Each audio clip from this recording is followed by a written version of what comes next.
সমাবেশের যে বিশেষ অতিথির বক্তব্য রাখবেন ইসলামী আন্দোলন বাংলাদেশের সংগ্রামী সহকারী মহাসচিব সংগ্রামী জননেতা জনাব হযরত মাওলানা ইমতিয়াজ আলম।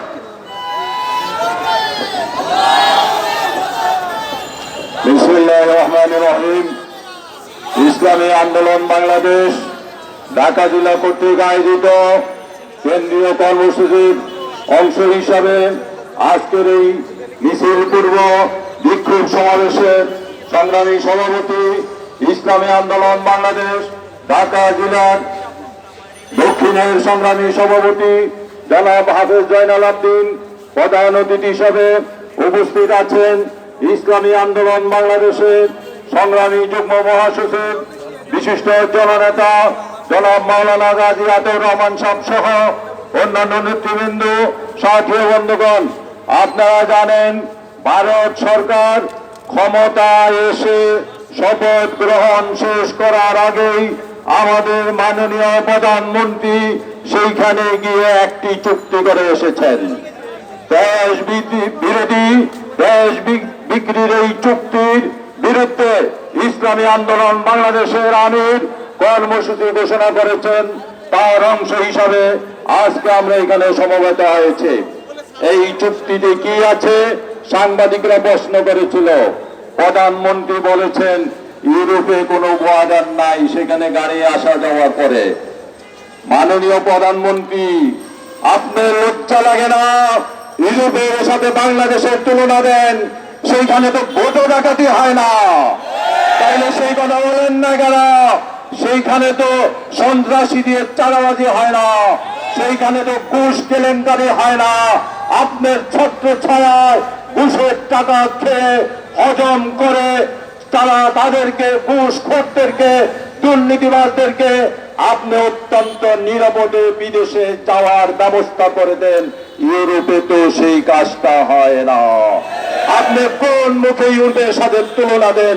আপনি লজ্জা না করলেও বাংলাদেশের একজন সুনাগরিক হিসাবে এই দেশের প্রত্যেকটি মানুষের আপনার এই মিথ্যাচারের লজ্জিত।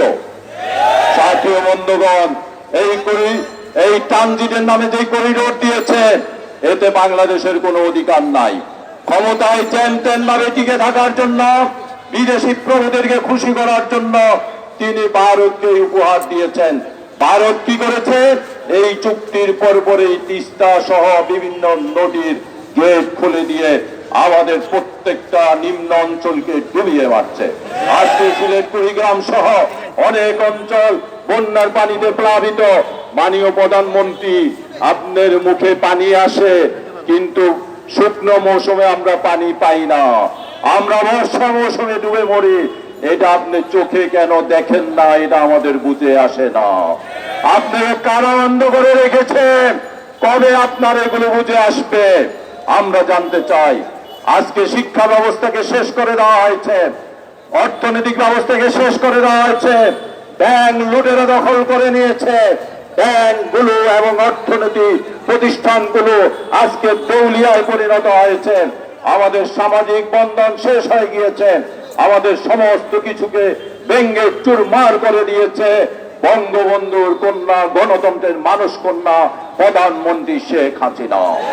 সাথী বন্ধুগণ, আমরা স্পষ্ট ভাষায় বলতে চাই, এই অবস্থা চলতে দেওয়া যায় না। এই অবস্থার পরিবর্তন করতে হবে। দেশের আপামর তৌহিদি জনতা, দেশপ্রেমিক সকল দল মত নির্বিশেষে সকল মানুষকে এক হয়ে এই ফ্যাসিস্ট পরিত্যক্ত আওয়ামী লীগ সরকারের বর্জিত সরকারের বিরুদ্ধে দুর্বার আন্দোলন গড়ে তুলতে হবে। আসুন সেই আন্দোলনের প্রস্তুতি নেই। সবাইকে ধন্যবাদ। আসসালামু আলাইকুম ওয়া রাহমাতুল্লাহি ওয়া বারাকাতুহু।